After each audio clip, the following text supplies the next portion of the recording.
like an hour and 15, I think. Squirrel. Yeah.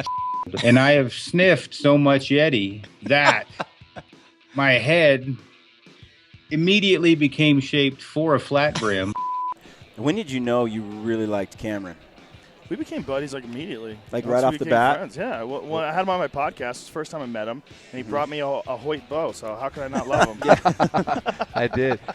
What did you think when that happened? I thought I made it. I love it. I thought I finally made it. This is Tim Burnett with Solo Hunter, and you're listening to my favorite podcast, The Gritty Bowmen. I just Randy Black Eagle. That's it. Boom. That's my. That's how we roll. Just drop the mic and walk away. On this episode of Gritty Bowmen, we visit with Andy Ponce and friend Robert Bourland. Andy is the owner of Addictive Archery and a master arrow maker. Andy is a real craftsman when it comes to building arrows. His arrows are works of art, and he makes these incredible arrows out of wood. Although he does build beautiful arrows out of carbon shafts too. It's the wood arrows that really get your attention though. According to Andy, wood arrows have a bad rap due to the fact that the majority of wood arrows on the market are poorly made. Andy geeks out on wood arrows. He pays attention to detail, and he ensures that his arrows all weigh the same and have the same spine from batch to batch. And he builds some amazing footed arrows too, where the front of the arrow is built out of ironwood or purple hard or some other such hardwood, while the main shaft is built out of cedar or fir, making the tip of the arrow very strong while ensuring the overall straightness and weight of the arrow shaft is ideal for accurate and effective shooting. You can go to addictivearchery.com to see pictures and pricing for Andy's arrows, and you can look him up on Instagram at Addictive Archery, all one word.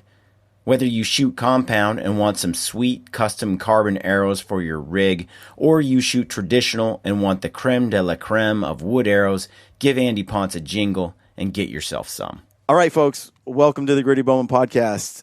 I'm here with Andy Ponce and Robert Bourland. And both Oregon boys. We're in Salem, Oregon today. And Andy is the owner of Addictive Archery. And I met both of you guys at the Backcountry Hunters and Anglers Rendezvous just a few weeks back. Mm-hmm. And I was drooling over the arrows in your display. Like, I'm walking by, are these real wood? You know, and I'm looking at them all, and I'm like, wow, those are pretty. And there's like all these different, styles and stuff. Mm-hmm. And I was like, and so I kept walking by and just looking at it over and over again. And then whenever you guys weren't there, I'd go and look real close at it. I'm outgoing but not outgoing. It just sort of, it's like once I meet somebody, it's a little easier. But yeah. I'm better than Erin, so that's true. Which isn't hard to do. Nice. But we were just talking offline about how important arrows are, mm-hmm. And you had heard something on one of our earlier podcasts. Yeah, when you and Aaron did the podcast on arrows about, we don't pay enough attention to the arrows. I think he said something like you're shooting a Cadillac bow, but you're putting regular gasoline in it. Yeah. And stuff, so.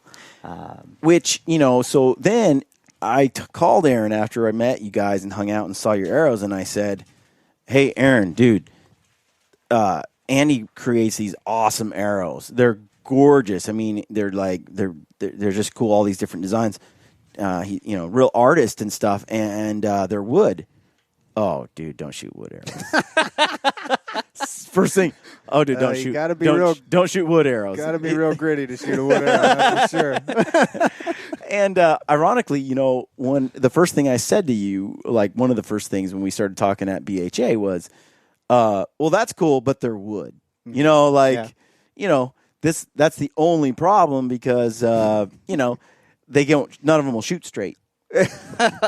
And you started to break it down to me a little bit that, mentioned that, the reality is that wood arrows kind of have a bad name because there's a lot of bad wood arrows. Yeah, for sure. Yeah.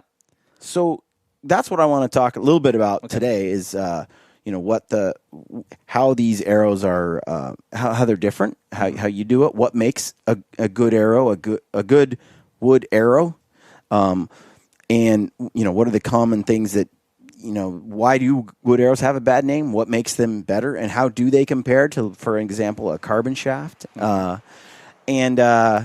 And also just kind of what goes into making them. I mean, we were making fun of Aaron a few minutes ago because he said they were made out of chicken feathers. Chicken feathers on them, that's for sure. Which the Clums made fun of him too. Just about everybody did. And here I am going, I'm pretty sure that they're synthetic feathers. And Aaron's like, you mean a fletch? I'm like, no, not a fletch. I know they have to bend when they hit the arrow or the bow, but I thought it was still a synthetic for some reason. Because, dude, I don't know any turkeys with bright blue feathers like that. Right. So I'm like, yeah. I don't know. Some of me thought that they were mostly a little bit of fake in there. So, well, I think where you get confused with the fake is on the when you start talking about a barred feather. I mean, that's basically a yellow feather that has the black bars on there to try to make them look like a real turkey feather. Yes. And so that's it is a real turkey feather. Yes. But like a natural, it's not a wild turkey feather. It's one of those that lives in a 2-foot square. Yeah. It's one that's been tampered with. It's one that we've eaten. Pumped it full of hormones. Yeah. Take it down for Thanksgiving. I got a ton of questions about these arrows, but before we get into that, because that's a beautiful arrow. Can you see that arrow, Brent? Nope. On the camera? Okay. Before we get into that, tell us a little bit about yourselves. Where you're from, how you got into the whole archery, how long you've been shooting traditional, and then we'll get into some hunting. Tell us a little bit about your hunting background, just kind of whatever comes to mind. But let that people can get an idea of who you are. All right. Well, I'm from Salem, here from Oregon, born and raised. Started shooting a bow probably when I was 4 or 5. My dad, we'd go around all the secondhand stores and flea markets, this and that, and start off with little bare fiberglass bows. And as soon as I turned 14, bought a compound because that's what everybody was doing, and hunted with that till 2006. And I really got into backpack hunting, liked everything about it, and I had the lightest sleeping bag and everything else, always chasing ounces. And my dad actually went back to traditional because his bifocals wouldn't allow him to see the pin and the target at the same time, and he was having a lot of problems. So he bought a longbow. Yeah, he bought a longbow, and he was having so much fun doing it that I bought a longbow just to kind of spend time with him and go to some of these traditional shoots. And before I knew it, I'm shooting out here in my backyard, and I can hit whatever I'm looking at up to about 30, 35 yards pretty consistently. And I'm sitting here thinking every animal I've ever shot with my compound has been less than that. So in 2006, I made the switch, and I had a brand new Matthews Outback, all decked out, spot hog sights, you name it, and I took it into the archery shop and told the guy, I want to consign this out. And he's just like, you're going to what? And I'm like, yeah, I'm going traditional. He's like, oh, you're going vegetarian. Yeah, exactly. So, I made the switch, and I think that first year I killed a grouse. That was about my only thing I got with my bow. But 2008, right place, right time, I shot a real nice bull elk with my recurve and sealed the deal. Wow. Just something I've always liked. So mostly just hunted Oregon until I met this guy. And try to drag him all over. Yeah, he's dragged me all over the Northwest. So let's hear your story. I started bow hunting when I think my dad started in 75. I was born in 80, so I've been bow hunting since I was, turned 12, shooting a bow since I was a little kid. My dad used to make them out of little willow switches and stuff. And my brother's 5 years older, so, as soon as we got old enough to start hunting, my dad took us everywhere, and we conned him. I think the year I was 14 was the first year we went out of state. We went to... Oh, really? Conned him into taking us to Utah, and since then, we play the tag game. We're not rich by any means, and so wherever we could draw a tag, we've been all over and had a lot of good times. I've the traditional thing for me, I've always my heroes growing up were Paul Schaefer and the Fred Bears and stuff. Yeah, Chuck Adams fan too. I mean, career day or whatever, 6th grade. I think I wrote a letter to Chuck Adams. He never wrote me back. Thanks a lot.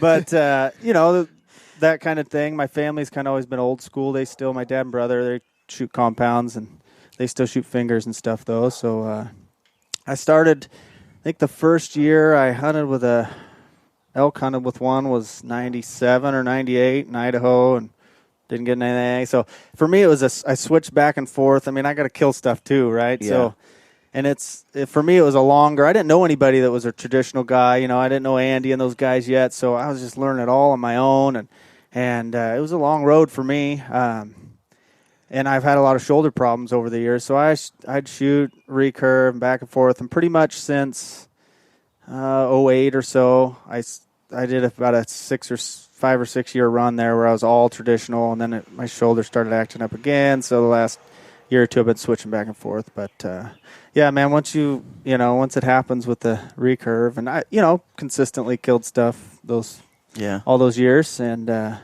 my shoulder holds up, I just had surgery 6 weeks ago, so I'll be pulling 100 pounds here in a few months, hopefully.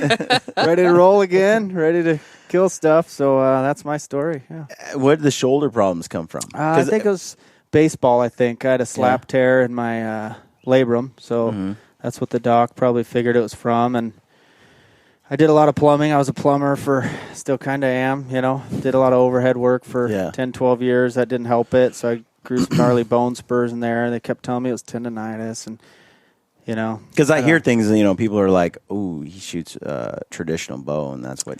Yeah, it wasn't related to that by any means. I mean, no, I did CrossFit for a couple of years with the torn labrum and stuff. Actually, I felt real good then because I was strong enough, I think. Yeah. But it definitely is something that happened. They say it's a baseball injury, pretty much, which is frustrating because it could have got fixed a long time ago. Right.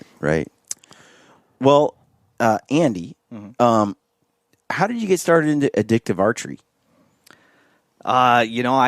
Ever since I was a kid, I was the guy that made the arrows for, my dad, my brother. We all archery hunt, and so Dad. So you were geeking out making arrows for compounds when I was a kid. Yeah, we had one Bitzenberger jig, and then I got a job, and summer job, and I bought a second one. Then my brother had one, so we had three, and I would make the arrows. See, I've done that, right? Got my own Fletcher, the whole deal, and I go to put it together, and inevitably what happens for me is I get pissed off. Like, the fletchings don't go on exactly how I want. They don't, so there is, I mean, yes, I can repair, an arrow, and I can do some of that stuff, and it's not rocket science, and I've done a lot of construction in my life, but there is an art to some of this stuff where it's not that it's not functional or it's not getting the job done. It's just, it's not as pretty as what other people can do. And I like pretty. Well, and handsome. Pretty. I like handsome. Tedious. Pretty handsome. Take some soft hands. Do that kind of work. That's right. It just takes time. I mean, you look at some of my first arrows, even since after starting the company, I look at some of my very first ones I made. It's just like, we got to burn that one. Don't show that to anybody. It gives me all the rejects. Yeah. So, no, I've always been the type of guy that wants to know how it works and why it works, and I've never been afraid to ask questions. So, even back when I was a kid, I'd ride my bike from my grandmother's house, when we were over to the archery shop, because we always kind of lived further away. So when I was over there, I could make it and go in there and bug the guys behind the counter. Hey, how do you do this? How do you do that? And so even when I was shooting compounds, I was not only building my own arrows, but I know how to tune my own bows. I had one of those pocket bow presses. I packed one of those with me. I had my little kit in case, because I did backpack hunt, and I didn't want to, if I busted a string or lost something. The first thing I noticed about Andy when we were up there at BHA is there's a little kit, a little toolbox, everything's organized. Yeah. You go into his trailer. Nerd. Yeah, totally. That's not me. Look at my truck. You go into his, he's like, come out here and check out. And so he's got the trailer in the parking lot. We walk in and it's like shelves, labels, everything is like, perfect. So I'm not surprised. And those are the kind of people you want to build your arrows. I learned that years ago. Like, I've done it too. I've had the fletching jig, and I was like, gosh, by the time I'm an hour into it, I'm like, this is stupid. I hate doing this. I want to go out and shoot my bow. So you find a good arrow guy, you got to stick with him. Yeah. So I mean, from there, it was just a progression. I just kept learning stuff, and then I've had some very good mentors, some guys that have showed me the ropes and showed me what to do and what not to do. And so you're excited about all the arrow love lately? Yes. Yeah, for sure. I like the older Brian, the past Brian, he would have been like, I don't want to spend that much on arrows because I'm just going to fling them in the dirt. Mm-hmm. And it always is like when you have a nice arrow, like a whole dozen made up, and then you break your first one, you're like, no, I don't have a whole dozen, right? And then it's like, 11. But now I got 7. Dang it, and it's like, it's a difficult process. And honestly, I was the same way. And that's what drove me to learn how to do all this stuff, because it was always cheaper for me to make them. Yeah. I can buy the stuff and make it, and I enjoyed doing it. So, I mean, I don't know if I was just the glue fumes or what. Aaron has that whole, when there's carbon in the air, there's hope. Yeah. And which, I'm sure he's okay with wood. Yeah. But no, that whole thing, I'm going to out him right here, is the man kills arrows daily. Mm-hmm. He's shooting at all kinds of stuff. There's and he's got like, I don't know, maybe 9 dozen at the house, right? So he just like, he likes Never to have shoot. enough arrows. As an arrow maker, that's music to my ears. And here I am with the same dozen for like a year and a half. Yeah. I haven't lost one in a long time. Yeah. No, and we went to Tamarack and to Hoodoo last year on the Northwest Mountain Archery Challenge events, and I lost like 2 arrows at Hoodoo. And I hadn't lost arrows in a long time. It still bothers you. I was pissed. I'm still pissed. Yep.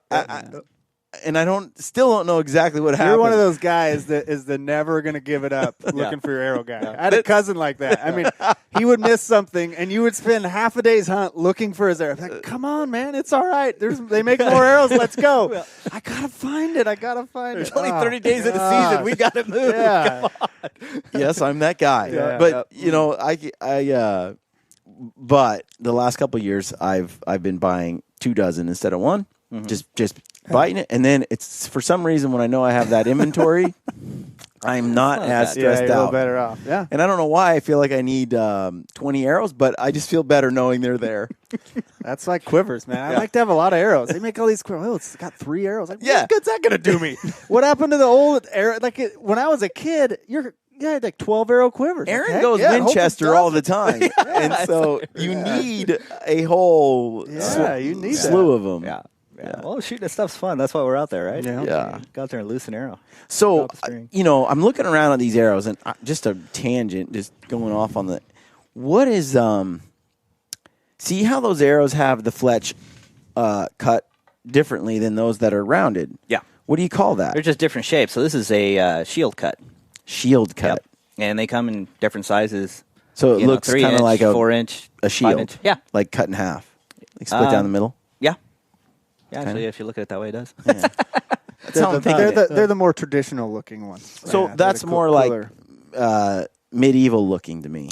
Yeah. Yeah. And they're real popular in the traditional community. I sell more with a shield cut feather on there than anything, in the 5 inch size. And how they fly, no difference? Not really. No difference. Really Some guys will say that shield. This is where you say, "Oh yeah, dude, these are so much more accurate." No, there's guys that like the parabolic over the shield because they'll say they make a little more noise. Parabolic. Yeah, he'll show you one of those. Go gadget. Yep. Here's a parabolic. So it's just a round back. Okay, so that's the style right there. Yep. It's just a round. And then they make. He's got a burner so he can burn whatever. But they make. Let me grab some other ones here real quick. They make parabolic, shield cut, Pope and Young cut. Look at you. Definitely like the Raptor geek cut. Geek out like he does. No, I don't. I'm not even anywhere near. I don't even know why I'm here. I'm here to BS and tell hunting stories if needed. That's it. And banana cut. I've had to make some banana cut ones look real sweet. Are they I was just having long? with my shoulder issues. I was having a lot of problems with my release, so I had to make me like some 6-inch banana cut ones. They're almost like flu arrows, just so my arrows would fly straight. But they look cool. But I shot under everything. Imagine that. Here you go. All right, so yeah, here's actually a banana cut. missing a fletch because That's he one of mine. winged it off of something. So that's a banana cut. Yeah. Yep. Huh. So that's just That- rounded. And, That is not cool. I'm just saying. It's just there's nothing cool about that. It looks like what it looks like is some sort of bow fishing arrow to me. Yeah.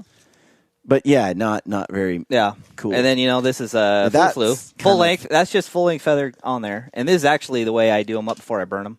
If I'm now gonna burn that different looks shapes. when you say burn them.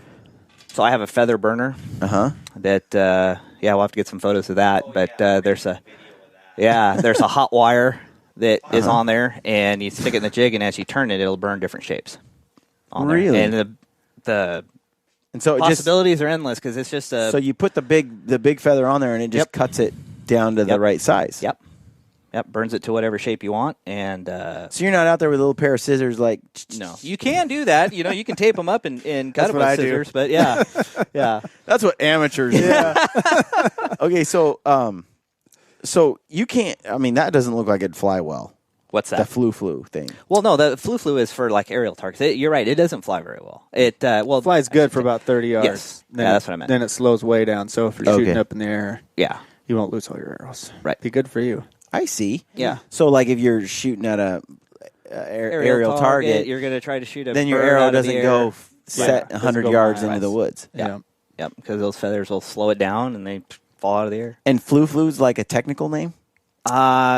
It's First, short, technical it's short for something. We don't know what it is. I'm sure somebody out there knows, but no. That's a flu arrow. Yeah. That sounds is like a my kid technical made it name. up. Yeah, Probably was a kid. I tell you what, my kids look at that and like, oh no, the feathers make it go further. So if they have a long shot, they want to shoot their flu at it. I'm like, okay, try it. Yeah. So, we talked earlier about how, wood arrows, you specialize in making wood arrows. Right. Now, you still offer some carbon arrows, or you Oh, yeah. will offer? You do Oh offer? yeah, no, I do offer carbons here. Here's some gold tips. Okay. Same thing. Here's some options on here that I'll do with the carbons. I do the crown dip, the crest, feathers, but then these actually have a knock adapter on there so I can glue on a knock. So that's the Boning Classic knock with that index. Yep. Some guys really like that because it's orientated to the cock feather, so you don't accidentally have to look down to see how you're putting your arrows on there. So I brought some Black Eagle with me. Oh, good. I want to see those. So I want to show you those. Yeah. So these are carbon, but they These are got carbon, they and got they're the the wood looking shaft. Yep. And then okay. Same thing here. These are gold tips with. Now I didn't put the knock adapter on those, but I spliced the feather on there. So that's your. So you just get the shafts, and then you went ahead and did your own art on them, basically. Your own. Yeah. And they're a little dusty right now because we just came back from a shoot and it was in the middle of a Dust Bowl, the Moses Lake Rock shoot. Had a blast, but I got a little bit of cleanup to do. How'd you do in the shoot? Well, it was a non-competitive shoot, so it was just a fun So you shoot. won. I won. Say I won. I won. I totally smoked it. Pretty sure I killed everybody. That's right. Yeah. No, the best thing about that is it is really family oriented. So my now 4-year-old, she just had a birthday, and my 5-year-old are out there shooting, and they That's are the ones cool. who got all the prizes. And his daughter, who is 15 months. 15 months. Yeah, Yeah, she was she's there shooting. ripping around on her Hot Wheels and stuff. Yeah. Yep. That's awesome. I started it's both good of my time. kids as soon as they could stand up, so they now shoot on their own. And, Yeah, I need it. My kids are shooting, Yeah. not as much as I'd like them to be shooting, but they're shooting. But they have compounds. Yeah. But I talked to South about putting a weasel together for me for Right. the kid, for the younger one. But she's all getting big. She's grown up. Yeah. Fast. How old? She is 7. I mean to put you on the spot there. She's 7. Hopefully they can edit that out. 8, 7, 9. Nice. That's Yeah, gonna be she's fun. She's 7. Yeah. Yeah. What is age really? Yeah, I mean, yeah. she's about yay big. Yeah. But no. So back to the wood arrow thing though. Yeah, let's tell them what makes a good wood arrow. Yeah. Talk about the grain and tell All right, so- because a lot of guys think that wood arrows aren't Wood arrows straight and suck. they'll shoot crooked and they'll shoot around You corners. can't get the spine right. Yeah. No, yeah, you can. You can. Oh, there you go. Yeah, you but probably the see it one better on secret to that, and these are kid shafts. I should have grabbed some of my premiums up there, but biggest thing is you got to start out with a good shaft, there are plenty of shafts out there that are crooked, and yeah, they make a lot of work, but you got to straighten them. So, all of my Doug fir right now, fortunately here in Oregon, we have 3 or 4 different shaft manufacturers that do really good work. About 20 minutes south from here is Sherwood Shafts. And I go down there and get a lot of my Doug fir from them. Those guys really take the time to make sure that the grain is straight, so it runs all the way through the shaft. So when they're actually cutting the wood, it's a nice tight grain, and you can actually follow the grain lines down the entire length of the shaft. So that's not only good for straightness, but for strength. Yeah, I mean, those guys, they have it down to where they go to a certain area, they get a certain wood, they use a certain part of it. Like I logged some property, my family did, and I'm like, hey, I was shooting there, and like, hey, you guys want some? No. They have a whole process that would blow your mind on that. And Andy's been up there with them and actually helped them. So this is the center of the tree? It's actually the outer edge. Oh, really? Yeah. Yeah. So, they even have it down to the elevation and the side of the mountain that they want to take the tree with. So they're very particular. And so they don't go out very often and get wood, but when they do, I usually try to volunteer my time to go out. It seems like you can make a lot of arrows out of one tree. Oh, yeah. And a lot of guys will just they'll go to like the hardwood store and buy some boards and make them out of that. And I'm no expert on the thing, but I've shot them both, and those are the ones that I've seen that are like, you shoot them once, and then you shoot them again. Why do they go to the left? And it's crooked, and you have a hard time keeping them straight. I mean, whatever they do, I'm not the guy that knows all that, but whatever they do, I mean, that's an accurate, consistent arrow. And I'll even take a lot of guys too when they go to shooting a recurve or wood arrows, longbows. They'll take some of that. Like, it doesn't matter. 30, 40 grains here. That doesn't matter. Or, it doesn't matter if it's straight. It's shooting so slow, but. I mean, I feel like it's almost more important to keep that consistency, for me at least, in my head. So, I mean, I weigh every arrow on my own grain scale, and I'll weigh every arrow, make sure they're all within a few grains. And you can do that with these wood arrows. Yeah. Oh, my premiums coming out the door are less than 10 grains. And then I also will shoot, because even out of the best wood arrows you have, I'll shoot a dozen, and there'll be 3 or 4 arrows in there, sometimes less, sometimes more, that are like, I'll use them as my practice. They're just not the one, and so I'll shoot every 1 to 40 with my broadheads. I'll have like a 1, 2, 3, I weigh them all, and I keep it all consistent. That's one thing that I know that I didn't screw up. You know what I mean? The more consistent you are in anything, the better. Control what you have control over. Yeah. Right. And if you can keep the consistency, the weight between the arrows all the same, all that kind of stuff, then why not? Right. Yeah. Yeah, because, I mean, I've talked to guys, literally, that made arrows and been like, 40 grains, that doesn't matter. 50. I was like, it does. I mean, for me, it does. That's huge. Well, that's where the whole arrow love has been neglected. Right. Yeah. Right. Learning more and more about it, the arrow is as important, if not more important, than the bow. Yeah. So, which is, when I start making a dozen arrows, I'll number each one. I mean, the number on these is underneath the nock, but so I can track the process or the progress of that arrow for both weight and spine throughout the process of making it. And so these shafts that you have, what their spine is, and you've batched them up. I hand spine. Well, and a lot of times the factory will do it, but I'll still double check. I will hand spine each one, so I have a spine tester that measures on a wood arrow. See how stiff it is. Yep. And so they're all spine matched within 5 pounds. So, 50, 55, 55, 60. Go from there. And they start out at 10 grains of weight difference between the bundle. And then so at every process, I got to make sure that I dip them all the same amount, that I'm putting the same amount of cresting lines on there. I make patterns up so everything stays the same. Same thing with the feathers and the glue and all that. And so when they're done, they're coming out at 10 grains or less of difference, and the spine shouldn't change throughout the process. The thing is, I've been at South's shop, and I watched him build a bow and filmed it and everything, and South Cox at Stalker Stick Bows. And you have this gorgeous bow. I want pretty arrows to go with it. Yeah. Right? Yeah, heck yeah. And I've seen the woodworking and the skill that goes into building that, and it's pretty impressive, And so it's neat to have, and I don't know what it is. Like, I mean, compound shooters, we like our shiny stuff, right? We like it to be, Lately, the rage seems to be if the camo pattern on your bow needs to match your camo pattern you're wearing, which I think is totally ridiculous. I was going to use another word that I'm trying not to use. Like, you need to have the outfit, you know? Yeah, those words you said we couldn't use before we started. Those words. Gotcha.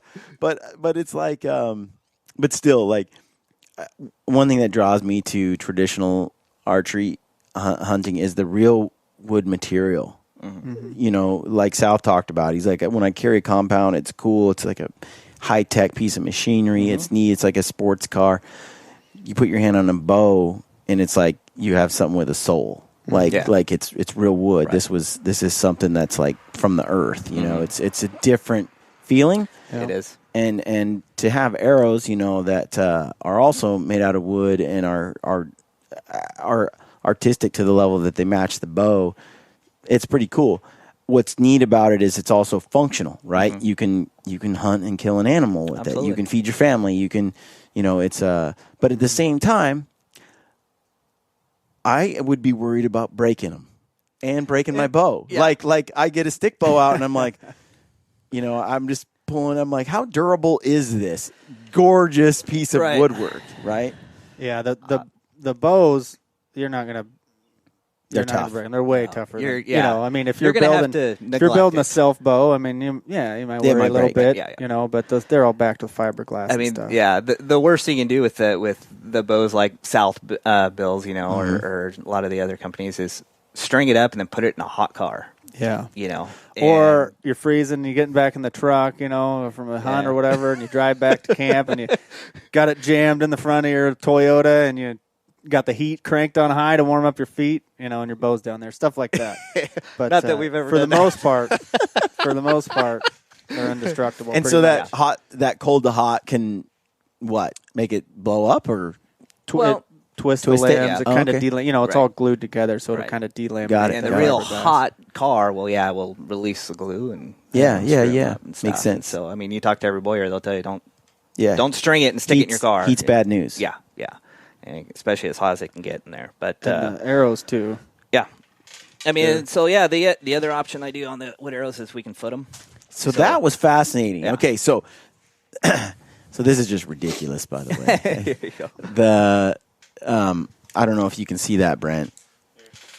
But when you say foot them, you splice two different types of wood together. Correct. So I put a hardwood up on the front of the arrow. Where so, the arrow tip would be. Correct. So it gives you more forward to center. It's a harder wood, so they're a little more resistant to breaking. You know, and they look cool for one thing. So that tip is just heavier. Right. So you got better front of center. it's a You could stronger- accomplish that with a heavier broadhead, though, Correct. right? Yep. You could. Yep. Could. And now there's I'm playing around, and I know some people are doing. You can drill a hole down the center of it and put a heavy gauged or a heavyweight wire, like a lead wire, in there too. That also give you some heavier forward to center Got it. on there. And then the heavier duty. Yeah, it's a harder wood, and most of the time when you break a wood arrow, it's going to break right there behind the ferrule, and that's why you splice in this harder wood. What kind of woods do you use, Andy? I use Wenge. Ipe is one of my favorite because that is nicknamed the Ironwood, so it actually sounds like steel when I'm cutting it on my bandsaw. That splice So is just that cool. strengthens it up quite a bit. And I mean, the reason they don't make a lot of arrows out of the hardwood is because of weight for one, and then they're not as straight and consistent of a wood as a Doug fir or cedar, or Right. even some of the Sitka spruce Right. they use. So you can't use it in the whole arrow, but they splice it into the tip like that. So see, and that's Port Orford cedar there on that shaft. So that's the other thing with wood is there's different species that you can Okay. use. So I mean, the one that I mostly work with is Doug fir because they're so close, but I also make them out of Port Orford cedar. And what's the No. difference between a cedar arrow and a fir? A cedar arrow is usually lighter in mass weight Okay. and stuff.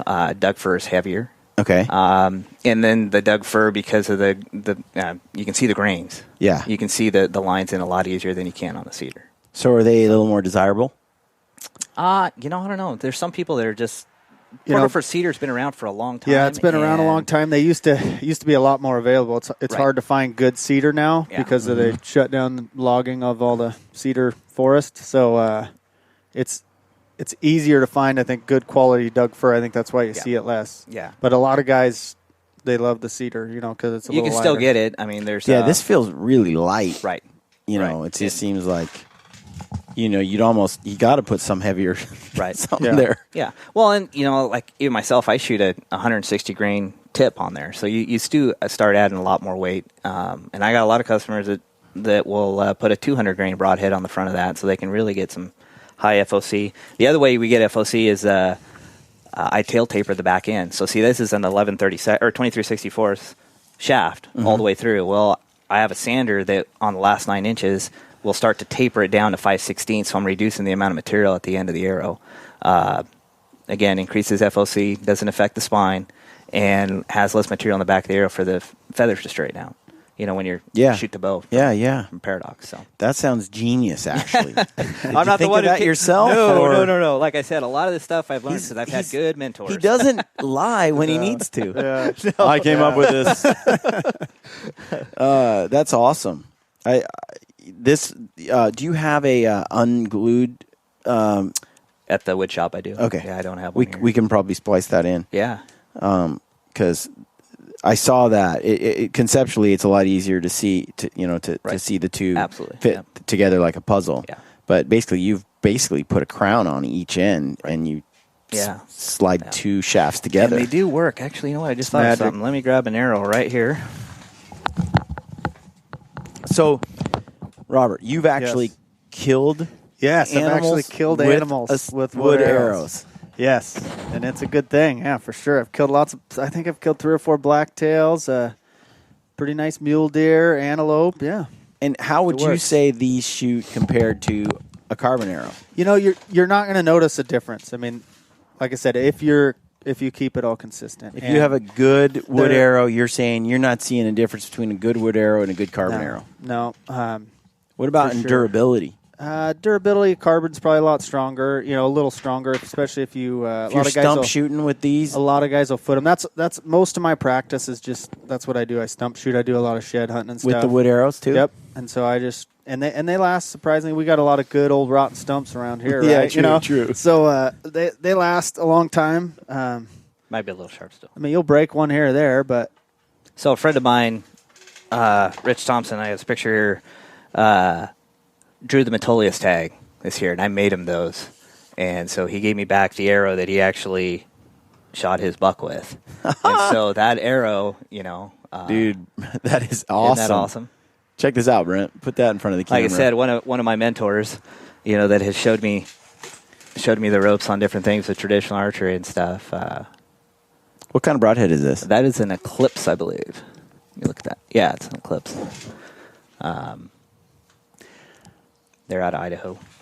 And they may tell you too the sound. I got a buddy of mine that I hunt with a lot. He's from down Southern Oregon. And he's a killer. He's hunted with a recurve forever, and he actually helped me out a lot, kind of when I was doing the switching and stuff. And he'd always tell me, man, the sound, the sound when that wood arrow hits, and I was like, whatever. But it makes a cool sound, man. I don't know. Does it? It's just different than a carbon arrow. Yeah, it does for sure. It's like just that thud that.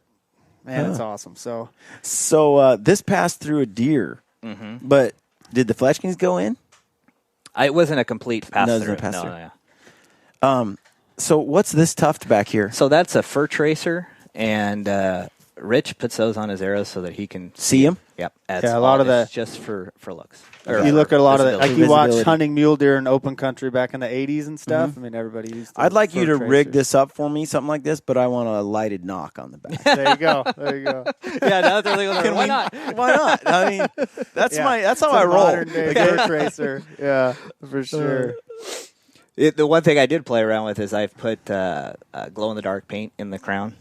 Oh, yeah. Yeah. So, if you are looking for it at night, you can go around with the flashlight and it'll reflect back. Well, you can't hunt at night. And stuff. Well, no, when you're trying to recover your arrow and stuff. So this seems like a much smaller Fletch profile than what. Yeah, so that's a 4-inch shield, and I believe I put 4 of them on there because that's what he shoots, if I remember right. Yeah, there's 4. Yeah.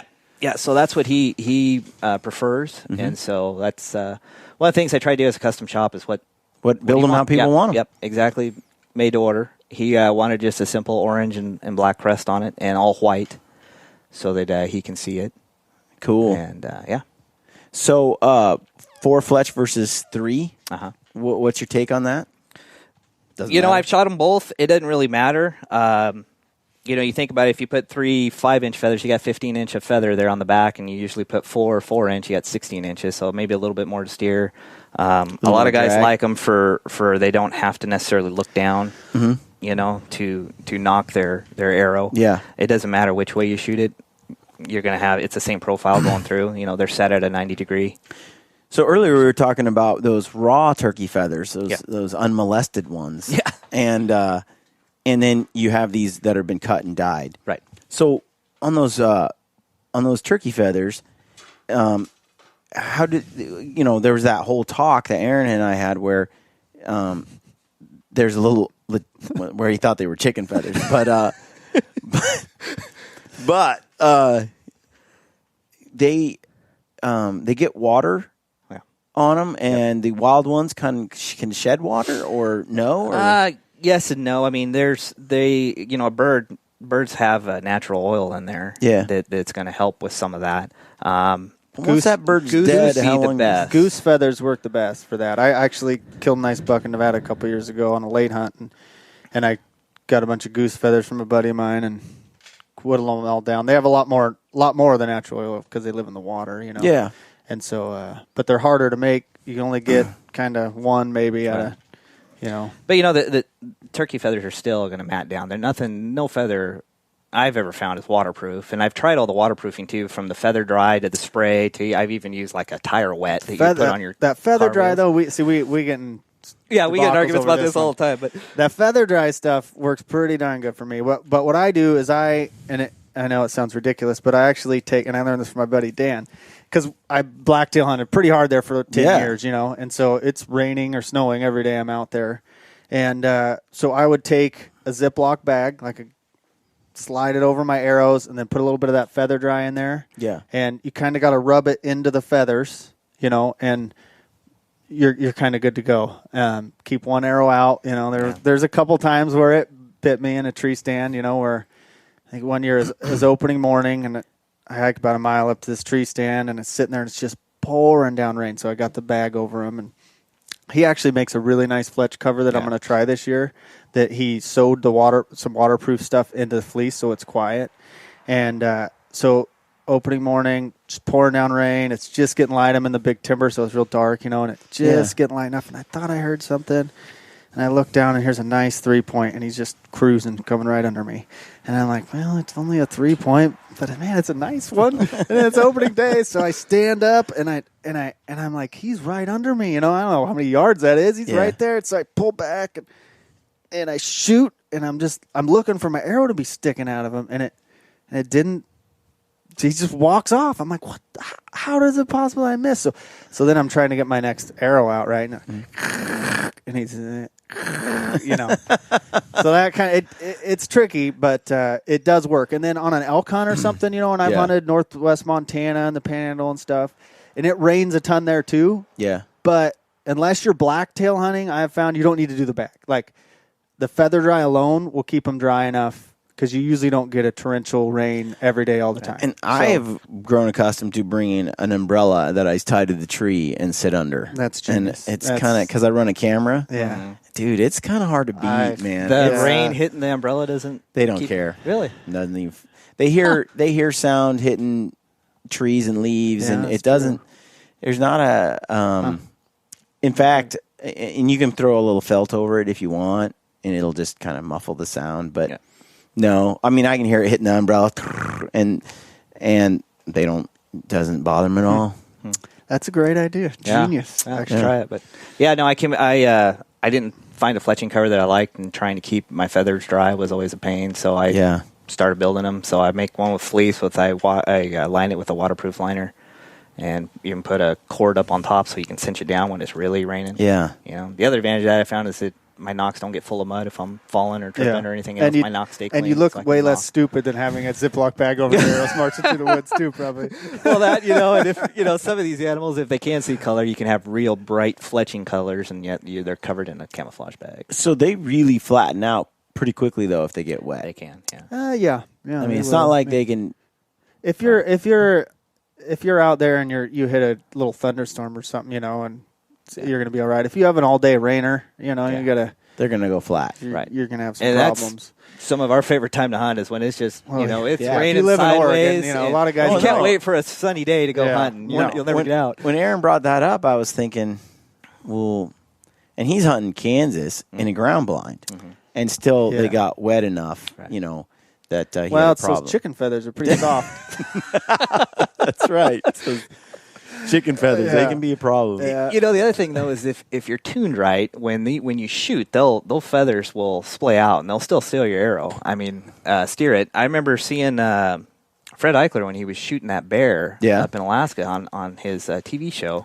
You can see the water coming off of both his silencers and his arrow every time he'd release shooting at that bear. And so. I asked him the same thing. Are you sure he didn't have some secret sauce on there? Yeah, maybe. Could I have don't had know. synthetic chicken feathers or something.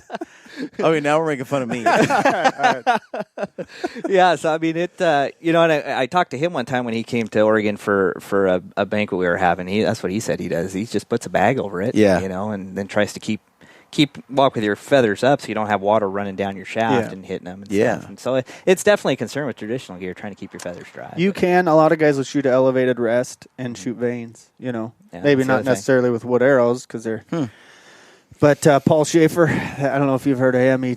He died a long time ago, but he was a stud and that's what he did. He shot elevated rest with veins and my wife on her recurve, I stuck a lot and stuff. Elevated rest on hers because I've tried it, but I'm not a tune master or anything, so I took it back off because they weren't playing right. I was like, I'm gonna do Too this. much Hassle. Yeah.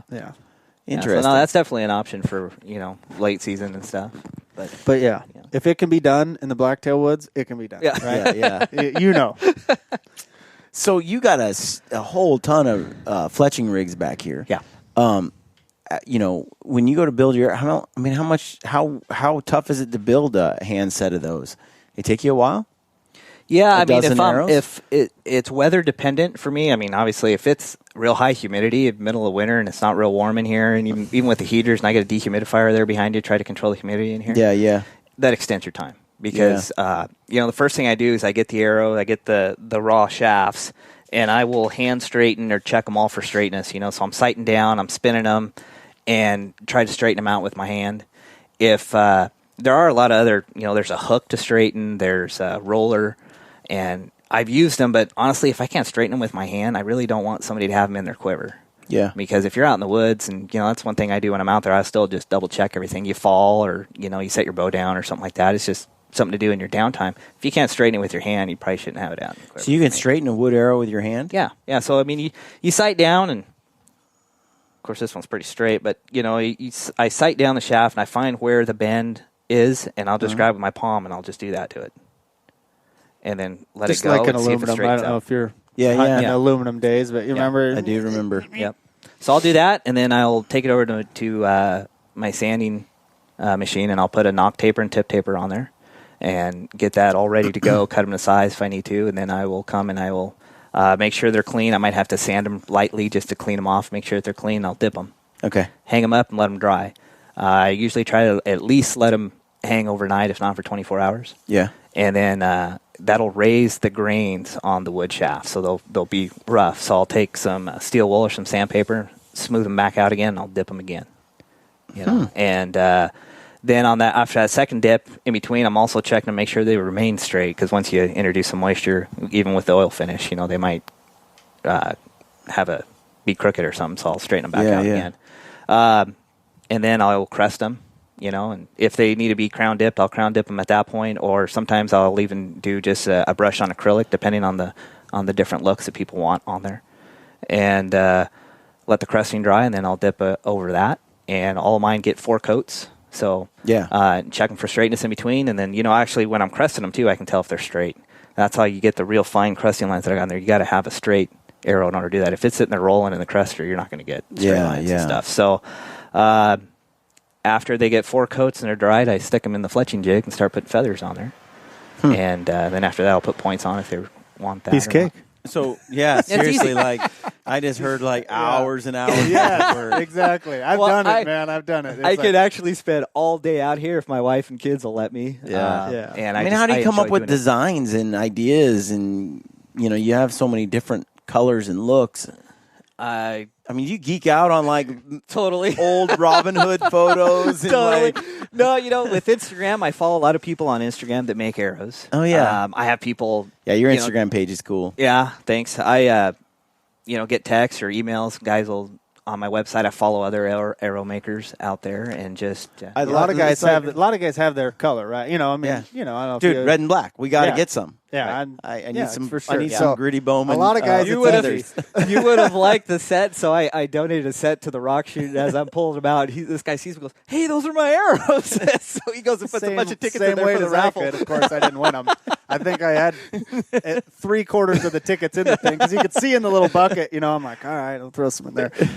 Still didn't win. Yeah. Loser. No, but no, and I have them in various stages. I mean, you can see back in there where I have some just kind of hanging there waiting for the next Yeah. step. So it's not like I'm doing that every day. There's some days where I'll have like 3 dozen in different stages. So there's some days I'm fletching, or I'll fletch a dozen. You need to and then- time each Okay. part and keep like a little clock because everybody asks like, how long does it take? Dude, well, that will it's- depress him later. it's I know. He'll find out he's when- making 2 cents when an I'm hour. making a Yeah. movie. Don't it's let his like- wife see that. Yeah, exactly. Yeah, don't let the boss see it. But no, and a better lot of not this I knowing. do it at night after Yeah. I put the kids to bed. Yeah. And this and that. I'll turn a little bit of music on. Therapeutic. Here and just relax. So what's your Robert, you were saying that you're not really able to tell a big difference between carbon shafts and these wood arrows. Like No, they're not shooting in accuracy. No, not if you, like I said, if you're shooting a good straight arrow, it'll fly good. I mean, you look at Howard Hill, right? Back in the days, he used Yeah. to shoot aspirins out of the air and apples off your head and stuff. So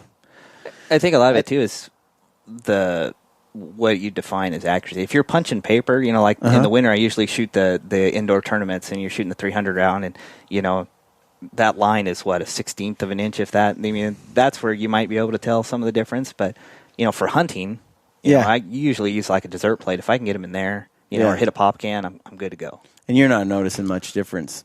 no, So- but I'm kind of practice different than most people because of my shoulder issues over the past. I do a lot more just stump shooting and stuff. I don't shoot groups. I hear these people talk shooting groups. I would probably shoot terrible groups because after a couple shots, my shoulder's fried. Yeah. I hike around the woods. I'll shoot. I'll maybe shoot 8 or 10 times in a day of hiking around. That's Got just it. what I had to do. That's kind of what I adapted to practice schedule. So, I mean, I might not be the Dude, greatest. I must on have shot like accuracy. 60, 70 shots Sunday just playing with the stick bow. Yeah. And it's addictive because I'm shooting the arrow and I'm like, I'm not getting any better, but I'm just You're having determined. fun. Well, Maybe this next time Yeah, I'll yeah. get a big Yep, group. yeah. Maybe this next time. Yep. And I can't walk away. It's like, I remember like shooting baskets, It's like, you kind of got to figure out what you're doing and improve on that technique. Yeah. And all I'm doing is just shooting more arrows, right? Yeah. So I'm getting the same results Yeah. just over and over. Well, and that's what it was for me that last year when I made the transition. Is I had that brand new bow, and the bow shop had everything all set up and dialed. Yeah. I mean, 80 yards, I was hitting that dessert pie plate, no problem. Right. And I got bored, and I Well, basically that's where after I shot the trad bow a bunch, then I went and got my compound, and then got these groups like this where I'm like breaking arrows and going. Yeah. And it just made me feel a lot better about myself. And then I called it a day. Yeah, it's definitely. I mean, when I say the accuracy, like it takes a lot of practice. Yeah. And it's definitely the next step. I mean, if you're happy shooting the compound, then that's fine. But for me, it was always like I always wanted to be, sweet, awesome, Yeah. bad man hunter, right? So where's the next step? Like I grew up reading the articles, all those guys, and and I always felt like I can do it, and then when I would switch and it wouldn't work out, the biggest problem, honestly, I could always shoot well and stuff. The biggest problem I had is the animals just jumping the string. I don't know if I make a angry face when I shoot at them and they freak out, but that took me years to kind of get over that, and I think I was shooting at them, used to the compound thing, shooting at different times, and it's just Different distances. Yeah. Well, and just if they're aware you're there, that's another thing that's a little trickier with the stick bow. If they know you're there and the gig's up, they're probably gonna be gone by the time your arrow gets there. That's definitely Yeah. Slower arrow. slower arrow, and You gotta be a little can't sneakier. hold, I mean, with Yeah. compound, you can, if you see them coming in, you can draw back and hold that thing and let them cover 10, 15 yards so they're within range. You can't do that with a stick bow. Yeah. I mean, You might be able to hold it a minute and still be able to shoot, but any longer than that, it'd be tough. But durability wise, these have held up well. Yeah. I mean, I'll break some here and there stump shooting, but I'm like you. I'll maybe get a dozen, maybe 2 a year. And it depends on how much I get out stump shooting. But and that's the other thing with traditional gear. them. We're always shooting. Yeah. I mean, I don't know how much you shoot when you're out with your compound. It just as you're out hunting. Yeah, I'm walking around shooting stuff, but we do. That's that how I lose arrows sometimes. Yeah, for sure. Those grouse, they get you every but time. I'm glassing and there's just shots I won't take. I'm like in a lava field. I'm like, that grouse gets a free pass. See, right? My brother, none of them get a free pass. Yeah. It's hilarious. And then there are other times where, but I'm always checking inventory. If I'm backpacked in, I got 5 arrows. Yeah, that's true. I'm not blowing one on, I don't want to pull a Phil Mendoza sheep hunt. Like, feels like, let me test this arrow. Let's aim at this rock at 75 yards. Well, there wasn't a lot to aim for when you're up on that mountain, but that just exploded that arrow. So he's already low, and then that one's gone. Then he tests another one. Yeah, it's gone. That's the thing about a compound sometimes is, like stump shooting and stuff. Yeah. You can't just walk around and fling arrows constantly without the risk of blowing up an arrow. Yeah, not up close. I mean, maybe a little further out you can get. Yeah. That's what our buddy Brian does. He'll shoot us some distance just to keep shooting, but we're always shooting pine cones. I always pack a judo or a blunt, a hex head. But when you're shooting the compound too, you don't need to shoot all. At least I feel like just don't need to shoot as much with the recurve. It's good to get out every every morning. I'll make sure, even if it's dark in camp or whatever, I'll throw up that headlamp and loosen it up a little bit, get in the zone. You got to be in the zone. It's all about being. Well, South is out there like shooting like 4 or 5 arrows and before he goes on that stalk. If you can, you have that option. And I do the same thing. I'll throw out the target in camp in the morning, shoot around, around and stuff, and then hike off in the woods. It's nice to like. Well, I mean, you look at any professional sport, the athletes always warm up. Yeah. They're always shooting around before they start a basketball game, or the pitchers, throwing to warm up. So do the same thing. So, Andy, how much does it cost a guy for a set of wood arrows? It varies by the options. Just a plain Jane with wood arrows finished with some feathers of your choice would be about $80. And then they'll go, by the time I finish these, because even the shafts are so expensive because I have so much work here, you're probably looking $200. Yeah. $200. But that's fully dressed up. And you're middle of the road. What's like that? Well, these are a little more too. These are $152 for these and stuff. But that's they're premium shafts, and putting the body stain on there and all that stuff also adds time. It's just another step that I got to do. So it looks like, but a dozen premium, like on average, they're usually about between 110, 120. Yeah, and stuff. About the same as a compound. Yeah, right. for sure. Yeah, yeah. And same just thing way with cooler. Yeah. Same thing with the Totally. carbons. The carbon shaft, they're less work because I don't have to finish the shaft, but I have to pay a lot more for the carbon arrow to the actual carbon shaft. So it's all about the same price. Sweet. Well, I'm sure I'll have more questions. I think we should. What you're close by, so we might run out here and get some more video and stuff. But but definitely, this was really cool. I'm glad you're here, like just right next to my house. And, Yeah. And if a guy wants a set of arrows made, how long does it take? Right now it's probably about a week, but with me having to move, or not having to move, but wanting to move here, we just got the offer on the house. I'm gonna probably close down for about a week so I can move everything over to the other shop. Okay. And stuff, but but pretty quick. It's pretty good turnaround. Yep, I'm able to. My wife's pretty generous with the time, and my son, is into it also. So he's 5. He's learning the trade, so he'll help me with parts of it. And so, how can people find you on Instagram? Addictive Archery is my Instagram handle, and they can also go to my website, addictivearchery.com, and there's links on there to both my Instagram and my Facebook page. Okay. I do a lot more on Instagram because it's just easy to take the picture from the phone. Plus, I think, if you're an artist, Instagram is the way to go. It just has that. It's a perfect medium for sharing. Yeah. I like Instagram. And Robert, where can people find you? Can't find me. Don't follow me. I don't do any of that stuff. So Yeah. I'll just be hanging out with Andy Yeah, sometimes. they get to him through me. All right. Yeah. Well, thanks guys for coming on the podcast. Yeah. And we'll do this again. We need to, yeah. Before you take off, we need to do that. Stay gritty. Yeah. You bet. Same thing. Okay, gritty friends, I hope you enjoyed that podcast. If you did, please take a moment to leave us a review on iTunes, Podbean, or Stitcher. We love reading your reviews. And connect with us on social media if you're on there. Look us up on Facebook and Instagram, and take a moment to subscribe to our YouTube channel so you can receive notifications when we upload new videos. We've got a sweet deal with Mountain Ops. You get 20% off on all Mountain Ops supplements, combo packs, and apparel when you type in the word gritty at checkout. If you're a hardcore elk hunter, or you want to be, go to the Elk 101 website online and check them out. Our friend Corey Jacobson is killing it with some of the best elk hunting information and entertainment on the web. If you haven't heard, we're doing a huge gear giveaway to try and grow and expand the gritty community on Facebook and Instagram. I asked a bunch of friends to pitch in on this gear giveaway, and they all came through with some awesome stuff.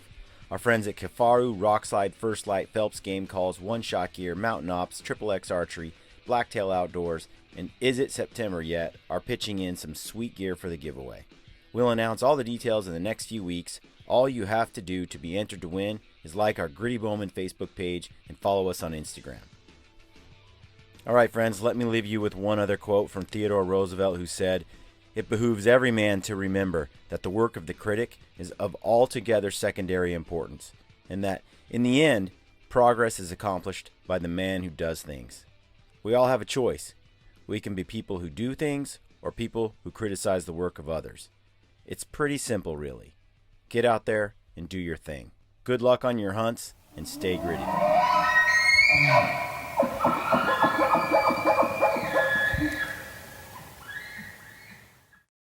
This is Ty Stubblefield, and you're listening to the Gritty Bowmen. Gritty Bowmen.